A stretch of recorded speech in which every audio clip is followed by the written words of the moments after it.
Bottles आहेत, mineral water bottle पायरीच्या बाहेर तिथे लिटरली मी फुल झोपून नमस्कार केला, साष्टांग नमस्कार घातला तिथे मी, कारण ऑलरेडी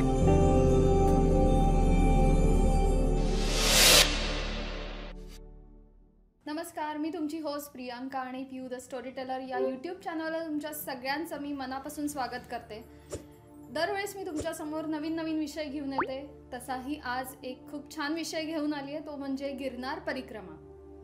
असं म्हणतात शास्त्रानुसार की जर तुम्ही 3 वेळा गिरनार परिक्रमा केली तर तुम्हाला कैलास यात्रेचं पुण्य मिळतं आणि तुमच्या हातून जे कळत नकळत जी पापं घडली आहेत त्यापासून मुक्ती मिळते. तर याच विषयावर बोलायला आज आपल्या चॅनलवर एक गेस्ट आलेत, मी त्याचं स्वागत करते. अभिजित पानसे, वेलकम अभिजित. हे तर मागचे आपले एपिसोडसुद्धा अभिजित बरोबरचे खूप छान झाले, ते म्हणजे महाकुंभ आणि उत्तर वाहिनी नर्मदा परिक्रमा. तर या दोन्ही आपल्या एपिसोड्सना भरभरून प्रेम दिल्याबद्दल खूप खूप धन्यवाद. सो आज आपल्या गिरनार परिक्रमेबद्दलच आपण आज बोलणार आहे आणि गिरनार परिक्रमा कशी केली जाते, तिथे जायचं कसं, त्यानंतर तिथे आलेले काही त्याचे अनुभव या सगळ्या गोष्टींबद्दल आम्ही आज गप्पा मारणार आहे. तर अभिजित, एपिसोडला सुरुवात करूया. तर अभिजित, मला सांग, गिरनार परिक्रमा कधी केली जाते? गिरनार परिक्रमा ही दिवाळीनंतर होते, म्हणजे कार्तिक एकादशी, ज्याला आपण प्रबोधिनी एकादशी म्हणतो, तर कार्तिक एकादशी ते कार्तिक पौर्णिमेला हे 4 ते 5 दिवसाची परिक्रमा होते. आणि हे 4च दिवस का, तर अदरवाईज गव्हर्नमेंटच्या ते अखत्यारीत येतं पूर्ण जंगल, गिर जंगल. सो वर्षभर ते बंद असतं आणि हे जे फक्त 5 दिवस असतात तेच फक्त भाविकांसाठी ते जंगल ओपन असते, म्हणून परिक्रमा त्या 5 दिवसातच होते. अदरवाईज ते परत बंद होतं पौर्णिमेनंतर. मग यावर्षी ती कधी आहे? यावर्षी 31 ऑक्टोबर की 1 नोव्हेंबर पासून सुरू होते परिक्रमा आणि 6ला ती संपते और 5ला ती संपते. त्यानुसार कोणाकोणाचे डेट्स वेगवेगळे असतात, पण 31 ते 5 हे एक ओव्हरऑल तारखा आहेत. तर तू गिरनार परिक्रमा पहिल्यांदा कधी केलीस? मी गिरनार परिक्रमेबद्दल इतकं ऐकलं होतं, वाचलं होतं. मी 2015-16ला मला कोणीतरी एक रॅन्डम तेलुगू व्यक्तीने सांगितले होते की अशी परिक्रमा वगैरे असते म्हणून. त्याच्यानंतर मग विसरून गेलो, तेव्हा मला काही संबंधही नव्हता तितका. मग 2022ला मी ऍक्च्युली करणार होतो आणि तेव्हाही जमणार नाही काही गोष्टींमुळे.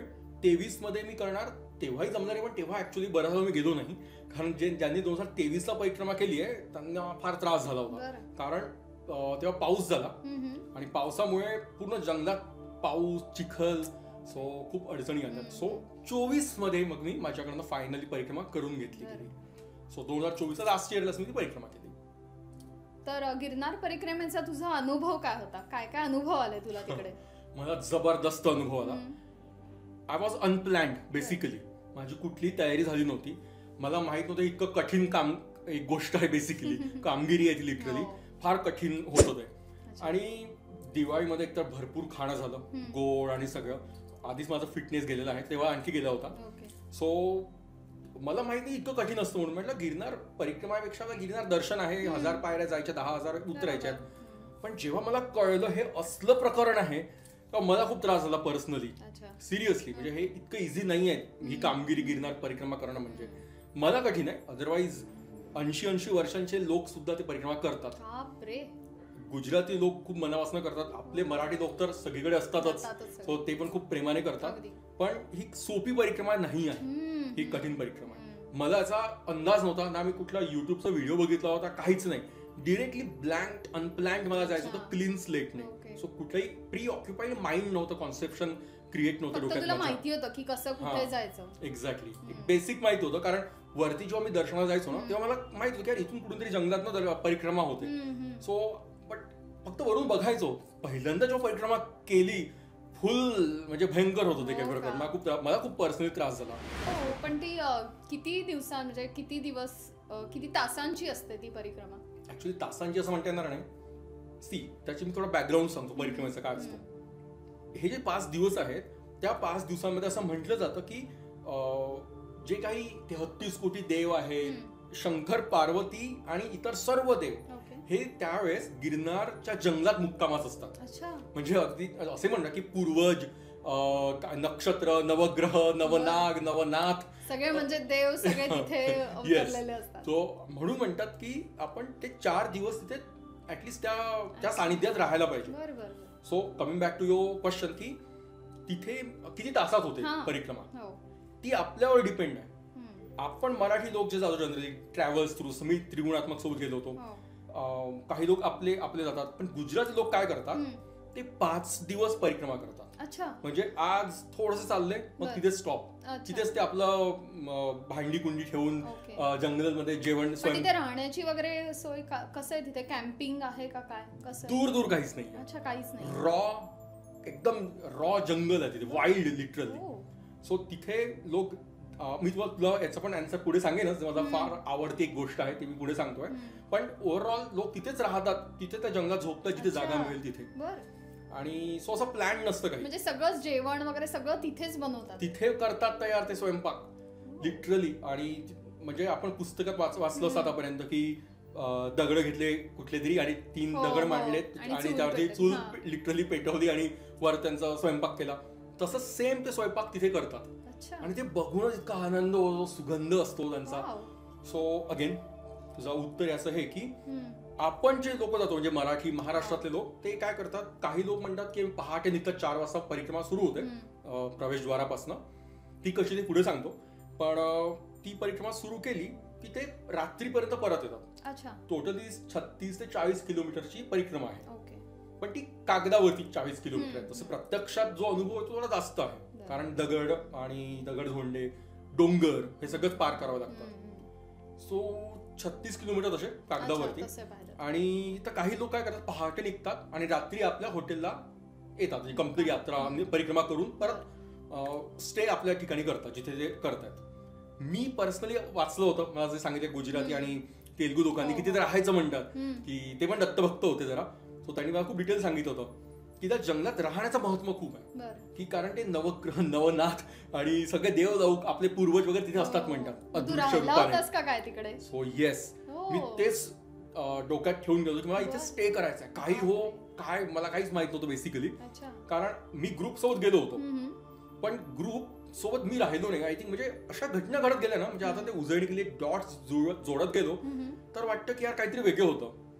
म्हणजे स्टार्टिंगला तो ग्रुप आमचा 4 वाजता तिथे निघाला, त्यांनी सांगितलं की 3 वाजताच 2:30लाच निघायचं आहे. आधीच मला झोप लागत नाही रात्री आजकाल, सोशल मीडियाचा इम्पॅक्ट, सो मोबाईलचा अति ओव्हर युजमुळे. तो त्याच्यामुळे मला रात्री झोपच लागली नाही. माझ्यासोबतचे जे कोणी लोक होते धार दूर झोपले 9:30-10 वाजता. मला झोप लागत होती, म्हटलं यार उद्या उठायचं आहे लवकर, 2:30 वाजता तयार व्हायचं आहे. सो मग मी नाद सोडला झोपेचा. आणि ना असं ऍक्च्युअली असं कुठे जायचं असेल किंवा असं डोक्यात असेल ना, एन्झायटी असते ना, स्वीट एन्झायटी असते बेसिकली. इथे मला टेन्शन पण आलं होतं, कारण माझं वेट फार वाढलं होतं. दिवाळीचा सगळा टोल होता, तो फराळाचा टोल माझ्या बॉडीवरती होता. सो मी 1:30-2 वाजता अंघोळ केली रात्री. माझ्या सोबतचे माझे प्रवासी होते आमच्या सोबतचे ग्रुप मधले, ते मस्त ढाराडूर झोपले होते. मी रात्री 1:30-2 ला अंघोळ केली, फ्रेश झालो, काय आपलं सगळं असणार ते ठेवलं. आणि आदल्या दिवशी उपवास होता एकादशीचा, कारण एकादशी असतं ना त्या दिवशी बेसिकली. सो विष्णू उठतात, सगळ्यांनी कोणी उपवास केला नाही. म्हटलं ठीक आहे, लहानपणा असं करतोय, आपली गोडवा असतो या गोष्टींमध्ये, म्हणून मी उपवास केला होता. सो मी तेव्हा भूक लागलेली आणि रात्री 1:30-2 नंतर मी तयार होतो कम्प्लिटली. सो खाली लॉबीत गेलो हॉटेलच्या लॉबीमध्ये. आम्ही ज्या हॉटेलला राहतो मला नाव आठवत नाही आता, पण तिथे एक अप्रतिम दत्ताची मूर्ती आहे, अशी पितळीची जाडजूड. माझ्या स्वतः बिलकुल कॉन्फिडन्स नव्हता, कारण झोप झाली नाहीये, उपास आहे, त्याच्यामुळे मला काही शक्ती जी असते, आदल्या दिवशीचा उपास होता. सो म्हणजे माझे पूर्ण कॉन्फिडन्स गेला होता पूर्णपणे. आणि रात्री 1:30-2 ला मी तिथे गेलो, कोणीच नव्हतं, सगळे आपापले तयार होत होतात. मी त्या दत्तांचा तिथे दिवा लावला होता कोणीतरी हॉटेलवाल्याने. त्यांना नमस्कार केला, म्हटलं यार I am surrendering to you, मी फर्स्ट टाइम असं काही करतोय परिक्रमा. So just bless me the power basically, mental and physical. आणि मग मी वाट बघत होतो इथे आपल्या लॉबीमध्ये. लोक आले 1-1.5 तासानंतर, गाड्या आल्यात, ऑटोज आणि सगळे लोकल. त्याच्यानंतर आम्ही तिथनं, म्हणजे आम्ही जुनागडला राहत होतो हे लक्षात ठेव. मी गिरनार पायथ्याला जागाच मिळत नाही. हॉटेल बुकिंग ही 6 महिन्यापूर्वी होऊन जाते. 6 महिन्यापूर्वी पूर्ण. येस, गिरनार तलेठी पण फुल असतं. तर रात्री 2:30-3 वाजता मी खाली लॉबीमध्ये बसलो होतो, दत्तांना नमस्कार केला, तिथल्या मूर्तीला प्रार्थना केली की ऑफकोर्स मला शक्ती द्या, परिक्रमा पूर्ण करून घ्या. आणि मग वाट बघत होतो. 1-1.5 तासानंतर सगळे लोक आपापल्या बॅग्स घेऊन, छोट्या छोट्या बॅग्स घेऊन उतरलेत. त्यातले मॅक्सिमम लोक हे परत येणार होते त्याच रात्री. त्यातला माझ्यासारखा किडा असलेली व्यक्ती आणि 1-2 जे लोक जे त्रिगुणात्मकची सगळे लोक, जे जंगलाचा अनुभव, ते रात्री तिथे राहणार होते आणि मला तर राहायचं होतंच. सो त्यांनी आम्हाला बॅग्स काही आणल्या नव्हत्या, जसं एक वॉटर बॅग म्हणून कॅरी केली होती. मी मात्र बऱ्यापैकी माझी बॅग होती माझ्याजवळ. आणि मुख्य म्हणजे तिथे जंगलात पाणी नाही मिळत, हे लक्षात ठेवायचं. कुठे पाण्याचं तिथे बॉटल्स आहेत, मिनरल वॉटर बॉटल आहे, असलं काही प्रकार नाही आहे तिथे. रॉ एकदम असं जंगल, अगदी रॉ. आणि आम्हाला आमच्या गाईडने आधीच सांगितलं होतं की तिथे तुम्हाला त्यांनी ते डबा देणार होते आम्हाला. आदल्या दिवशी उपास सगळ्यांना होता, तर नेक्स्ट डे तुम्हाला डबा देईल आणि पाणी बॉटल तुम्ही तुमचे भरून घ्या, जास्तीत जास्त पाणी जवळ ठेवा. सो माझे जे सोबतचे जे लोक होते त्यांना अनुभव होता परिक्रमेचा, ते काय म्हणत होते की बिलकुल काही वजन कॅरी करायचं नाही, बॉटल एक घ्यायची म्हणे, आपण सकाळी निघायचं फास्ट आणि रात्रीपर्यंत परत येऊ आपण.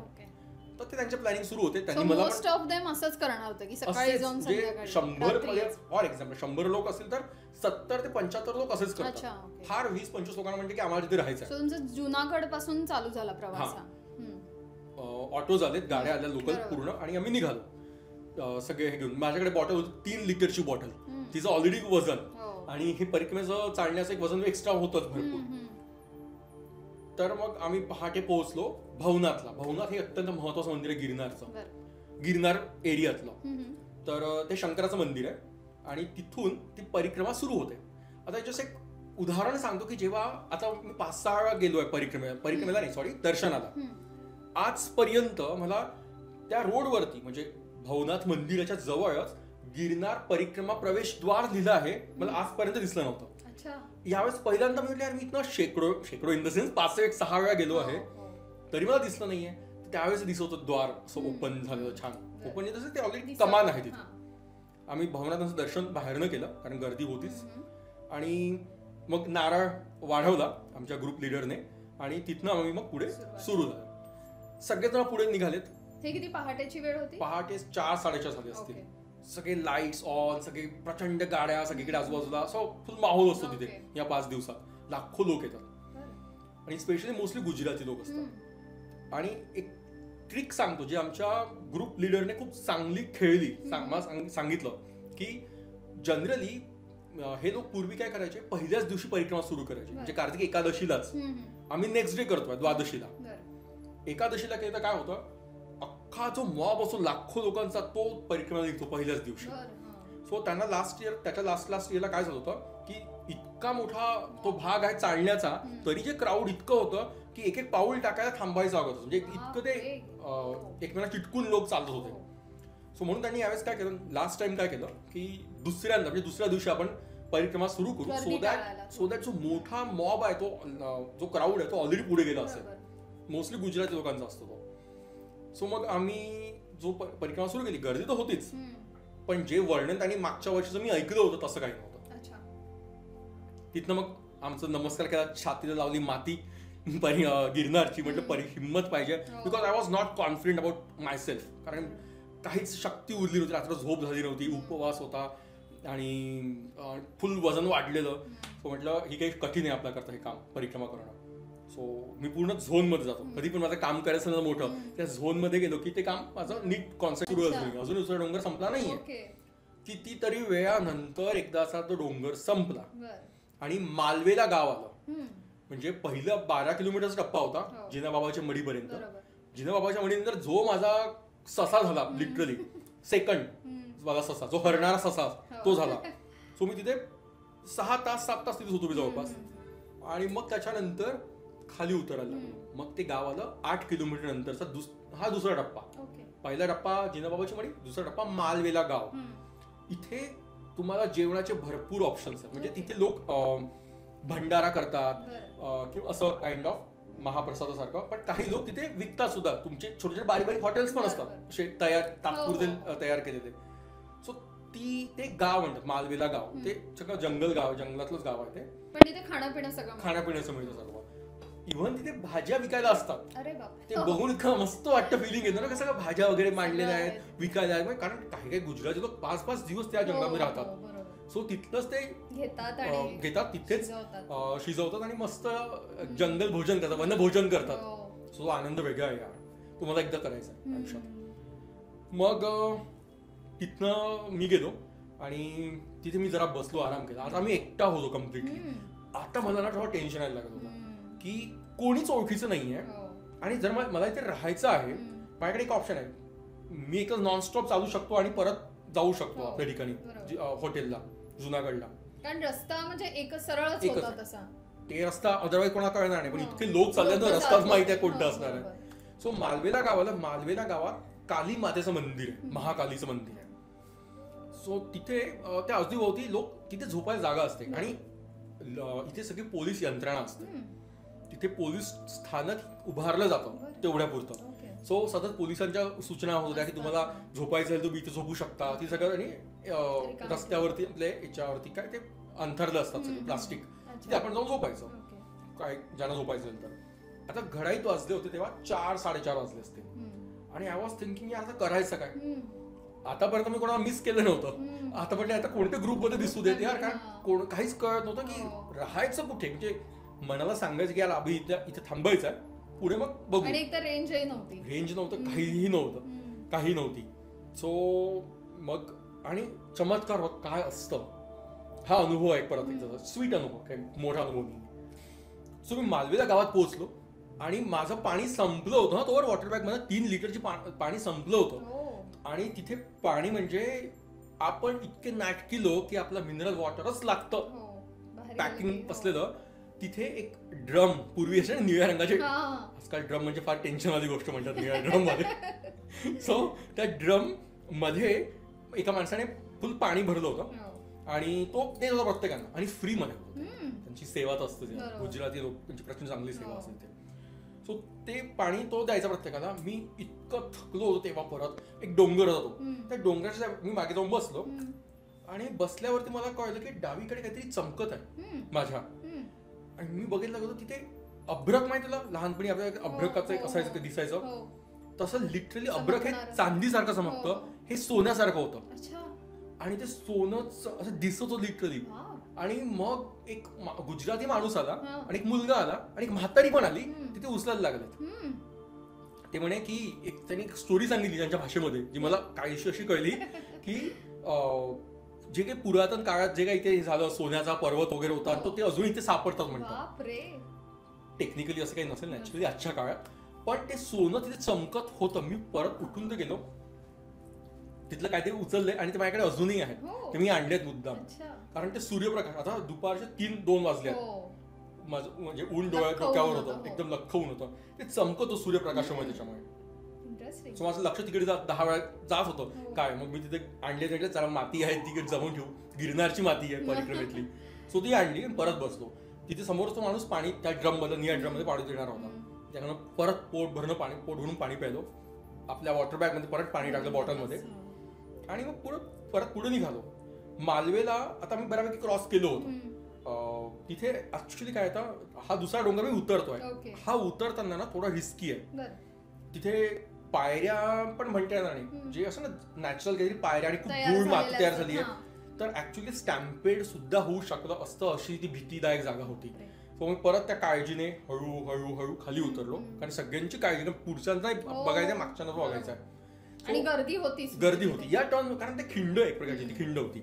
सो सोनं जमवलं मी गिरनारचं, माझ्या बॅगेत टाकलं आणि खाली उतरायला लागलो. उतरला माझ्या डोक्यात काय थॉट सुरू होता सतत, की यार कोणीतरी आता ओळखीचं मिळालं पाहिजे, यांना माहिती आहे इथे राहायचा कसा अनुभव कसा आहे. मला एकट्याला कोणी एंटरटेन करणार नाही, कारण सगळ्यांनी आपल्या फॅमिली ग्रुपने झोपले असतात. तिथे कोणीतरी येतोय, चामारी हा चोर आहे समजेल पूर्णपणे, कारण माझे कपडेची एक वेगळी स्टोरी आहे. मी शुभ्र पांढरे न्यू कोरे करकरीत कुर्ता पैजामा घालून गेलो होतो. तो अख्खा मातीने भरला होता, कारण की मी झोपत होतो, माती लागत होती, चिखल लागत होता, पूर्ण माती. म्हटलं माझ्याकडे बघूनच लोक असे बघत नव्हते, म्हणून मला वाटत होतं बेसिकली. सो मी परत आय वॉज थिंकिंग यार कोणीतरी भेटावं आपल्या ग्रुपमधलं, की सोबत जे रात्री राहणार पण आहे. मग पुढे गेलो, खाली गेलो, मग देवीचं मंदिर आलं आमच्या महाकाली मातेचं. दर्शन केलं. आता म्हटलं पुढे करू का, इथे लोक झोपणारे दिसतात आहे, पण मला जागा मिळेल का, एकटं कसं वाटेल वगैरे वगैरे. रात्र होत आली होती का आता वाजले संध्याकाळी 5:30-6. ओके. आणि गिरनारमध्ये या जंगलाचा अनुभव एक सांगतोय, 7:30-8 होऊन जातात तेव्हा कुठे खाली प्रकाश यायला लागतो प्रॉपरली, कारण इतकं जंगल आहे ना घनदाट, तो प्रकाश खाली यायला तर वेळ लागतो आणि लवकर अंधार पण होतो त्यामुळेच. सो आय वॉज थिंकिंग यार आता कोणीच सापडलं नाही, मला मिळालं नाही तर मी करणार काय. सो देवीला नमस्कार केला. तिथे महाकाल वगैरे छान मंदिर आहे, छोटे छोटे कालभैरव, माझा आवडता कालभैरव. सो दर्शन केलं आणि पुढे गेलो. पुढे जात असताना ना मला आतून असं फिलिंग आलं की इथे जरा बसावं, इथे चहा घ्यावा. मी इच्छा नसताना, आता ऑलरेडी इतका ब्रेक घेतलाय मी भरपूर, आता मला फास्ट स्पीड वाढवायचा आहे माझा, पण तरीही तिथे जाऊन म्हणजे पुढे गेलो, परत मागे आलो आणि एक सतरंजी अंथरली होती, तिथे जाऊन बसलो. तिथनं चहा विकत घेतला. चहा पित आणि तिथल्या चहाची मजा आहे, ती आपल्या कपमध्ये चहा देत नाही. त्यांचं एक मस्त वाटतं ते बघताना. स्टीलची प्लेट असते किंवा बशी असते, त्यात ते चहा देतात, कप देतच नाही, डायरेक्ट बशीमध्ये घ्या चहा. सो ते पण खूप मजेदार, ह्या गोष्टी मजेदार तिथे छान वाटते करायला. सो मी तिथे ते चहा घेतो तसा फुरफुर करत पाहिलो. सगळे बागे एकेकीच बाहेर ठेवले, जंगलामध्ये बिलकुल ह्या गोष्टी आवडत मला. तर चहा घेतला आणि आता तिथे बसलो असताना माझं लक्ष सहज उजवीकडे गेलं. आय वॉज थिंकिंग, कारण आता थोडं एन्शियस झालो होतो मी की यार काय करायचं आणि करू का एकटा आता मी. आणि मी उजवीकडे बघितलं, त्रिकोणात्मक ट्रॅव्हल्सचे जे एक मेन ग्रुप आहे, सुचित्रा आणि राजश्री जोशी, त्यांचे खास म्हणजे त्यांचे मित्र भोसले काका ते दिसलेत मला. म्हणजे जे ओरिजिनल ग्रुपचे लोक आहेत, ज्यांचं जे फाउंडर्स आहेत तेच दिसतात मला. म्हटलं याचा अर्थ सगळे हे कुठेतरी आजूबाजूला आहे. मी तो आणि बघा म्हणजे मला विचार का आला, मी ऑलरेडी पुढे गेलो होतो, परत मागे आलो, तिथे बसलो, त्याच्यामुळे ते लोक दिसले. सो मी त्यांना म्हटलं अरे यार हे ऍक्च्युअली देवासारखे भेटलेत. आणि तिथे गेलो, हे मस्त आरामात झोपून तिथे पडले होते 5-6 त्यांचा ग्रुप. आपले लोक मिळाले, लिटरली हरवलो मी, असं फिलिंग होतं की ते आपले लोक मिळाले. अनोळखी जागी तर एक्झॅक्टली यार. मला ऑप्शन होता की गेलोही असतो एकटा, म्हणजे I could have adjust also manage. पण हे जे लोक दिसले, ज्यांना जे अनुभवी आहेत, 4थी परिक्रमा करताय, सो मला फार आनंद आला तिथे ते लोक दिसल्यावरती.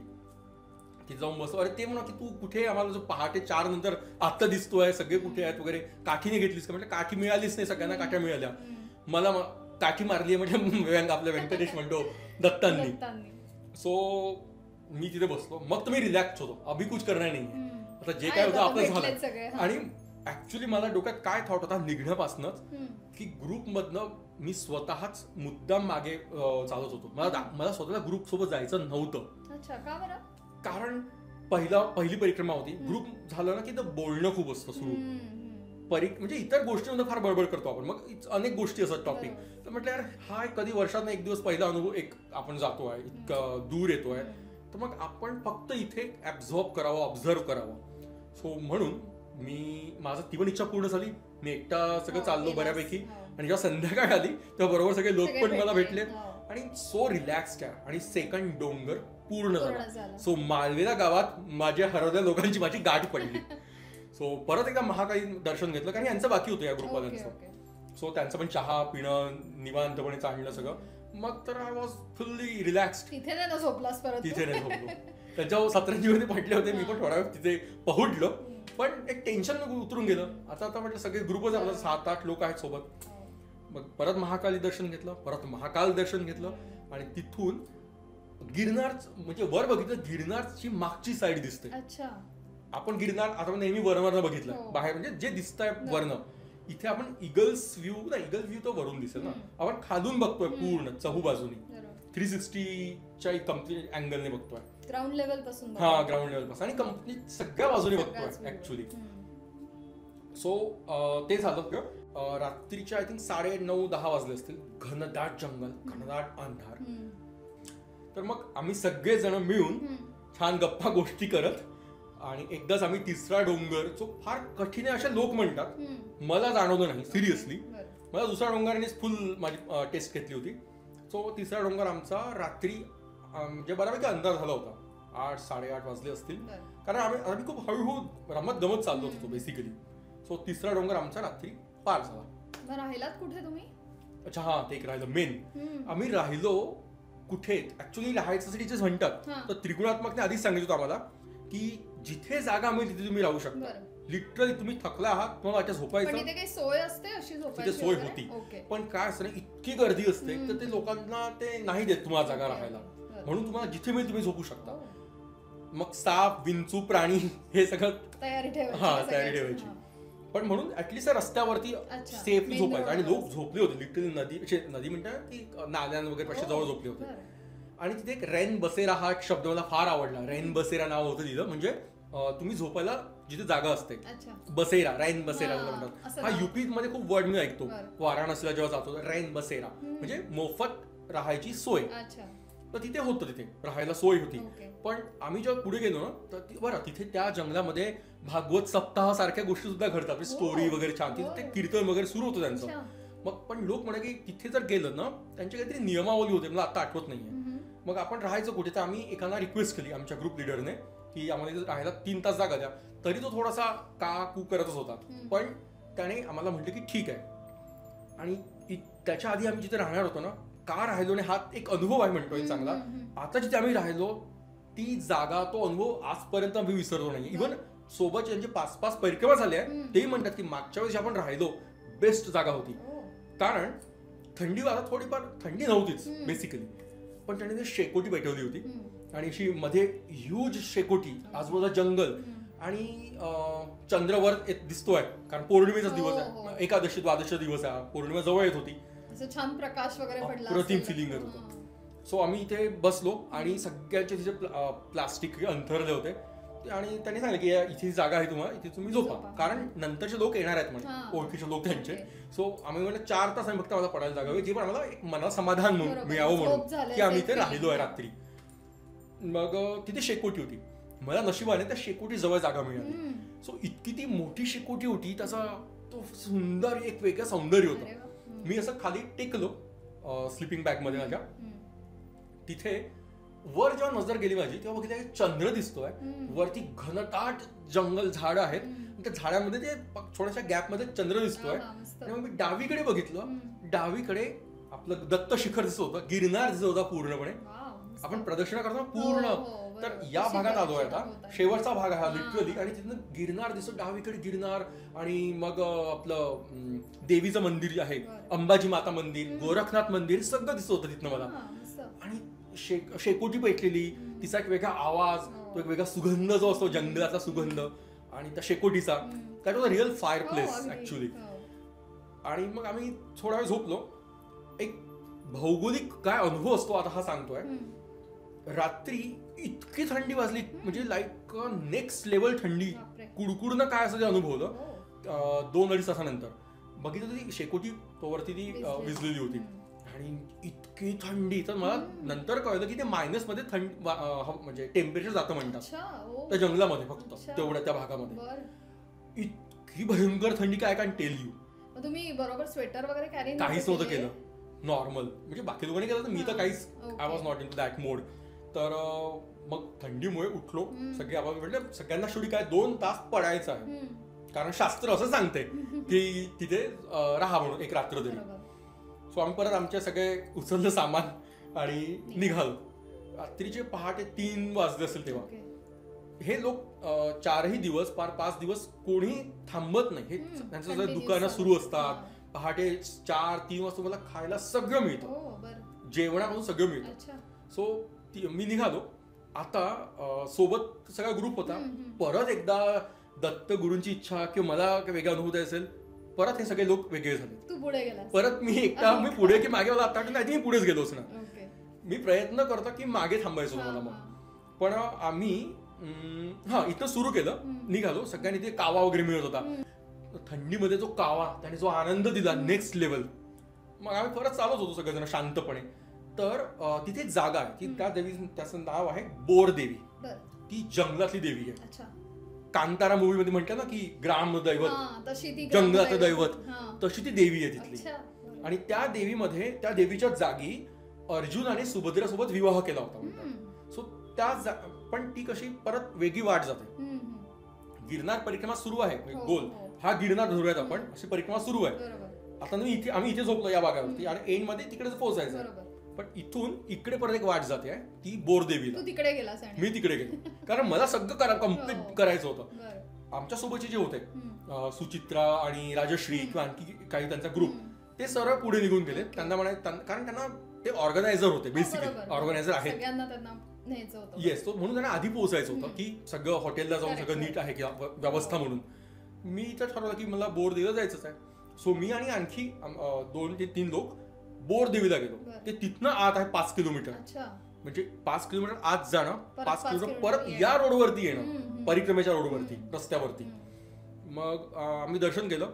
अंधार होता, तिथे पण नागा साधू भरपूर आहेत त्या देवी, आणि देवीचं रूप सिरियसली तेजस्वी आहे. म्हणजे मस्त वाटतं. ते जंगलमध्ये देवी असतं ना, येस, ते आणि त्या जंगलातली खास देवी म्हणतात ती त्यांची. वेगळाच ऑरा असेल ना त्या एक्झॅक्टली. तो अनुभव होता, तो अनुभव तिथला.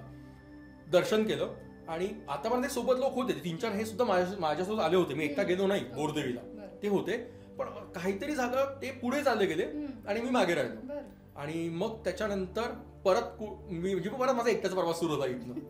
देवीच्या दर्शनाचा म्हणजे 5 किलोमीटर आत गेलो, 5 किलोमीटर परत बाहेर आलो आणि परिक्रमेच्या रस्त्यावरती. आणि मग आमचा परिक्रमेचा शेवटचा टप्पा सुरू झाला 8 किलोमीटरचा होता. बोरदेवी टू तलेठी. तलेठी म्हणजे काय? तेच मी विचारणार होते. तलेठी म्हणजे दत्तगुरू शिखरचा जो गिरनारची पहिली पायरी. 10,000 पायऱ्या आहेत, 9,999 पायऱ्या आहेत. पहिली पायरीला तलेठी भाग म्हणतात, तलेठी. सो तिथनं परिक्रमा सुरू होते, तिथेच आपण संपवतो. सो तिथे एक पार्टी होती की तलेठी 8 किलोमीटर और 7 जे काय असेल ते.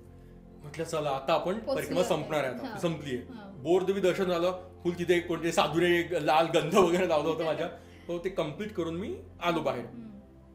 आणि कोणीच नव्हतं. परत एकटाचा माझा प्रवास सुरू होता. परत चालणं, अंधार खूप होता. काही लोकांनी टॉर्चेस सोबत असतात, त्यांच्या प्रकाशात मी चालत होतो. ही किती वाजताचं सांगतोस? ही पहाटे 4:30 वगैरे असते. 7:30 पर्यंत उजेडच येत नाही खाली तसंही.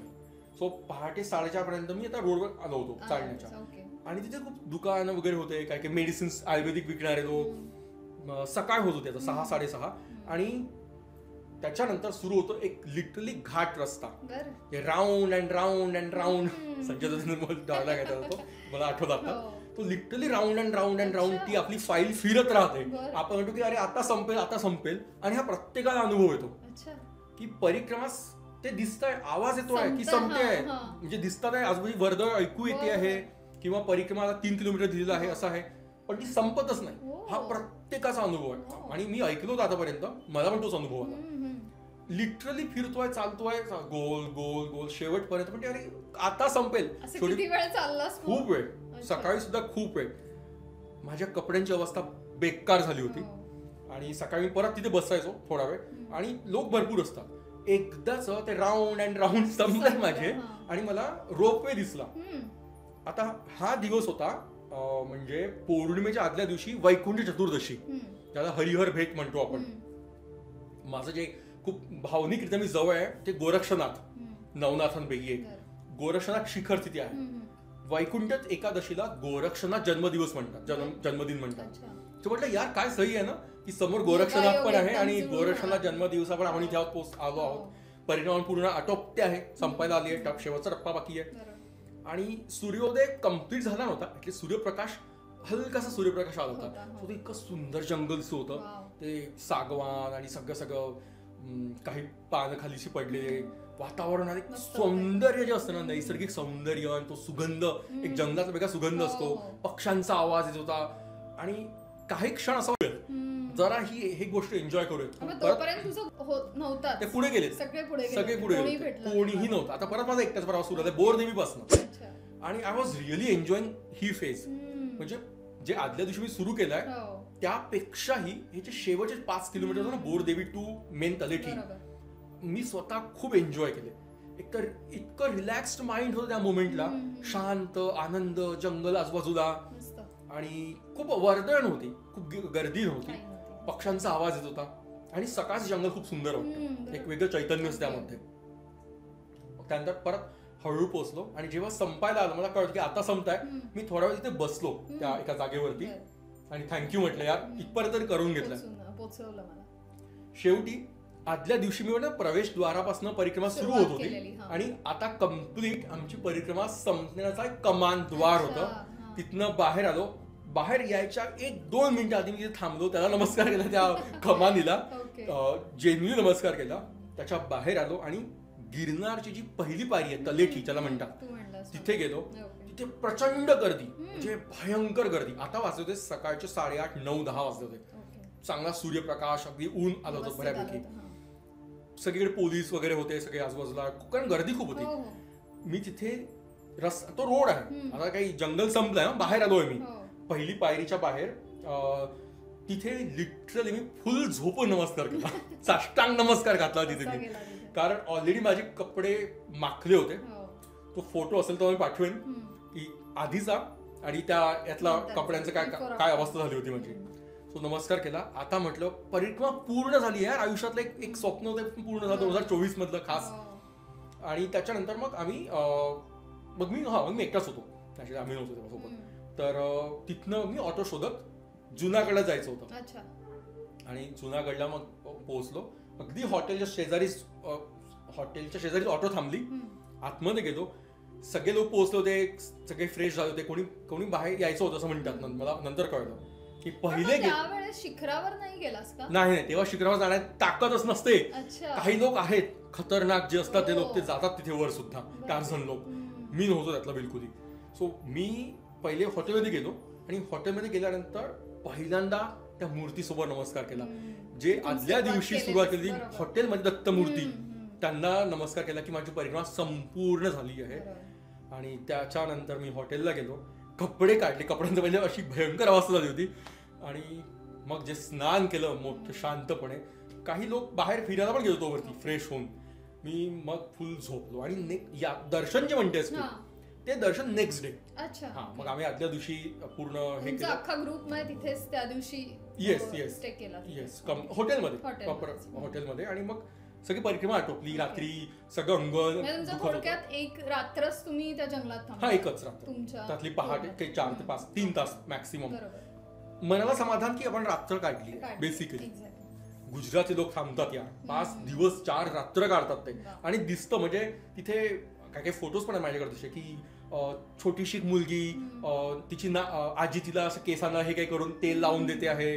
काही जे दुकान आहेत छोटे छोटे, कारण तिथे आहेत जे लोकल, त्यांनी आपापल्या बाळांना असं ते पाळणा तयार केलाय कापडांनी, एका झाडाला बांधलाय. लहान बाळाला, येस, लिटरली तसं असतं. लहान बाळ जे झोपलं आहे त्या पाळण्यामध्ये. खूप सुंदर अनुभव. ती स्वयंपाक ते करतात.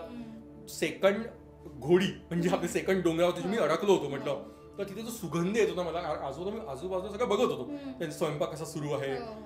3 दगडावरती चूल मांडली आहे, तिथेच त्यांचं सगळं स्वयंपाक सुरू आहे करणं आणि जेवण खाणं सुरू आहे प्रकार. तो सुगंध सुद्धा मला आवडत होता आणि जो अजूनही आठवत होतो. तो एक प्रॉपर वनभोजन, टिपिकल रिसॉर्ट मध्ये जाऊन पैसे देऊन वालं नाही. हे ऍक्च्युअल रॉ अँड वाईल्ड. आणि ऍक्च्युअली आजूबाजूला वाईल्ड अॅनिमल्स सुद्धा. सो त्यामध्ये हे कम्प्लीट परिक्रमा होते. सो मी वर गेलो, छान फ्रेश झालो. कुठे बाहेर पडण्याची शक्ती उरली नव्हती. नेक्स्ट डे पहाटे गेलो आम्ही सगळे ग्रुपने आणि मग दर्शन केलं. संध्याकाळी आम्ही चेकआउट करून पुण्यात परत आमचा मार्ग सुरू झाला. लोक काठ्या आणतात. हा, तिथली काठी जी आहे ती काठीचं पण लोक आणतात. मी माझ्याकडे काठीच नव्हती आहे. तर यावेळेस मी जाणार आहे, तर मी ठरवलं की काठी परत आणायची आहे. म्हणजे मुख्य काठी घ्यायचीच आहे, परत आणेनच, पण ती काठी मिळाली पाहिजे यावेळेस मला. तिथे विकतच मिळतात का काठ्या? विकत मिळतात, कोणी रेंटने. त्यांचं पण असतं की 100-50 रुपये द्यायचे, काठी वापरायची, त्यांना नेऊन द्यायची, मग ती 40 रुपये तुम्हाला परत करतात. हे असतं तिथे. पण काही लोक ते परत आणतात आपल्याकडेच. आठवण म्हणून त्याची काठीची पूजा पण करतात नंतर, असं ऐकलंय मी. सो मला ती काठी आणायची आहे. यावेळेस मी ठरवलं की मी वाट बघणार आहे, ती काठी घेऊन परिक्रमा करणार आहे पूर्ण. सो अशा प्रकारे ती अप्रतिम परिक्रमा पूर्ण झाली आहे. मस्त अनुभव. आणि यावेळेस 31 तारखेला परत जाणार. वाट बघतोय, फुल फिटनेस करायचा. पोट 9 महिन्यांचं झालं मला सगळेच म्हणतात, पण परत ते नॉर्मल आणायचं, फॅट हे करायचं. पण दिवाळीमध्ये हा प्रॉब्लेम आहे. दिवाळीत परत खाणं वाढतं. एक्झॅक्टली. सो यावेळेस मात्र मला नीट परिक्रमा करायची. काही जणांना असं वाटतं की गिरनार परिक्रमा म्हणजेच गिरनार दर्शन, सो वर्षभरात कधीही जाता येतं ते. खूप जणांच्या मनात असा प्रश्न असतो की आम्ही गिरनारला जाऊन, सो त्यांना वाटतं की परिक्रमा करून आलो. एक्झॅक्टली. असं ऍक्च्युअली लोकांना वाटतं हो. की गिरनार परिक्रमा आणि गिरनार दर्शन ह्या टोटली वेगळ्या गोष्टी आहेत. गिरनार दर्शन 365 दिवस सुरू असतं. आपण हे जे केलं ना आता वर्णन जे सांगितलं ते गिरनार परिक्रमेचं आहे, जे वर्षातनं 4च दिवस होतं. सो परिक्रमा वेगळी, दर्शन वेगळं. आणि दर्शनात इतकी गर्दी असते. कधी तू रॅन्डमली कधी गिरनारला दर्शन केलं असेल किंवा कधी जाशील, नॉर्मली काही गर्दी नसते, नॉर्मली भरपूर चालतं. इथे आपण एक म्हणजे लाईन असते, पहिल्या पायरीपासून लाईन लागते तो वरच्या 9,999 पायरीपर्यंत. कधी गेलं तर बिलकुल गर्दी नसते. हे 4 दिवस स्पेसिफिक टाइम या 4 दिवसात. कारण काही लोक आधी दर्शन करतात, 100 10 लोक आधी दर्शन करतात आणि नंतर परिक्रमा करतात. I would not suggest that. दर्शन आपण 365 वेळेस करू शकतो, नवीन नाहीये. तिथे शक्ती घालवली, परिक्रमेत काय उरेल शक्ती, म्हणून आधी परिक्रमा करायची, मग देवाचं दर्शन घ्यायचं. ते आपण कसंही करू शकतो, ओढून काढून स्वतःला नेऊ शकतो वरती, पण आधी परिक्रमा आणि मग दर्शन. इतकी गर्दी असते दर्शनाच्या वेळेस की म्हणजे आपण लाईन मध्येच असतो. म्हणजे पहिल्या पायरीपासून जी लाईन सुरू होते ती 9,999 पायरीवरतीच लाईन संपते आणि खाली उतरताना तीच लाईन असते. आणि त्याला किती वेळ लागतो? मला यावेळेस आम्ही रोपवेने गेलो होतो, जे मला वैयक्तिक पटत नाही. रोपवे म्हणजे तिथल्या लोकल लोकांच्या पोटावर पाय देणं आहे असं मला वाटतं, आणि ते बरोबरच आहे. का बरं असं म्हणतोस? 9,999 पायऱ्या आहेत, कित्येक लोकल लोकांची दुकानं आहेत. आतापर्यंत शेकडो वर्षांपासून त्यांची पिढ्यानपिढ्या ते दुकान ती चालवत आहेत. त्यांना बिझनेस मिळतोय. कोटींच्या कोटी रुपये घालून रोपवे केला, काय गरज होती? तिथे हे पण मिळतं ना, पालखी वगैरे मिळतात तिथे. सो काहीच फायदा नाही आहे सच. सो मला ते पटत नाही मनाला, कारण त्या लोकांना बिझनेस, लोकल त्यांच्या पोटावर पाय येतो आणि त्यांचा हक्क आहे पहिल्यांदा. पण यावेळेस थोडा म्हणजे सिनियर लोकांचा विचार करून असं निर्णय घेतला असेल मे बी. माझा विचार पटणार नाही. ज्यांना जायचं ते जातील, ज्यांना नाही जायचं नाही जातील, खालून दर्शन करायचं. पण हे रोपवे प्रकार मला पटतच नाही. का पटत नाही मला पर्सनली यात काही नाहीये, पण तिथे जे शेकडो वर्षांपासून लोक राहत आहेत, अध्यात्म आणि व्यवहार हा एकमेकांना पूरक असला पाहिजे, सप्लिमेंट केलं पाहिजे एकमेकांना, नॉट की एकमेकांच्या विरोधात केलं पाहिजे. सो पण हा, यावेळेस मी माझ्या अंगात शक्ती स्वतः मी गेलोय. हे लोकांस ब्रह्मज्ञान सांगतो, पण फुल काळा पाषाण होतो त्यावेळेस. सो मी गेलो, रोपवेनेच गेलो आम्ही. आणि देवी म्हणजे आपली अंबा मातापासून तो रोपवे थांबतो तिथपर्यंत आहे. माझी अवस्था फुल गेली होती तेव्हा सुद्धा, पण अंबा मातेपासून लाईन सुरू होती. सो दर्शनापर्यंत लाईन, दर्शन आटोपल्यावरती खाली जाताना परत लाईनच सुरू आहे, कारण नो ऑप्शन, इतकी गर्दी असते. सो शेवटी आमची परिक्रमा पूर्ण झाली आणि आम्ही परतल्या निघालो. अभिजित, फारच मस्त तुझा अनुभव. असं ऐकून असं वाटतं की आपण स्वतः जावं या गिरनार परिक्रमेला. तर जे जाणारे आहेत, जे प्लॅन करतायत परिक्रमेला, तर त्यांना तू काय जाता टिप्स सांगशील? काय तयारी केली पाहिजे? मी टिप्स ॲज सच जो आतापर्यंत अनुभव सांगेल त्यातनंच टेकअवे काही काही असतातच, म्हणजे असतीलच. ते हे सांगेल की स्टॅमिना ठेवा. माझ्यासारखं अत्यंत अनप्लॅन्ड जाऊ नये. आणि इतका मी म्हणजे कुठला फिटनेस नव्हता, थोडा फिटनेसवरती काम करा. आणि राहायचं असेल तर त्या अँगलने तो विचार करून ठेवायचा की आपल्याकडे एक्स्ट्रा काही गोष्टी, चादर वगैरे ठेवू शकतो आपण सोबत. मुख्य म्हणजे फिटनेस लागतो, आणि त्याहून जास्त लागतं इच्छा, भावना, भाव. आणि ती लागते, ती पहिली लागते. आणि भाव लागतो, तो नसला तरी चालतो. खरं सांगतो मी, you can take it as a trek only. एक जंगल ट्रेक, जंगल भोजन, जंगलमधला एक एक्सपिरियन्स राहायचा. सो तसंही जाऊ शकतो. विदाऊट भाव नसला तरीही आपण तुझी परिक्रमा करू शकतो. अभिजित, फारच मस्त अनुभव होता तुझा. आणि नक्कीच आपल्या सगळ्या प्रेक्षकांना सुद्धा, जे परिक्रमेला जाणार आहेत त्यांना सुद्धा नक्कीच उपयोग होणार आहे. आणि थँक्यू सो मच. फारच छान वाटलं आजचा अनुभव ऐकून. आणि थँक्यू. असेच आपण नवीन नवीन तुझे ट्रॅव्हल्सचे अनुभव ऐकायला एपिसोड्स करू. येस, आवडेल मला पण. सो तुम्हाला आजचा एपिसोड कसा वाटला त्याबद्दल कमेंट्समध्ये लिहून नक्की कळवा. आणि पिऊ द स्टोरी टेलर या यूट्यूब चॅनलला अजूनपर्यंत सबस्क्राईब केलं नसेल तर ते जरूर करा.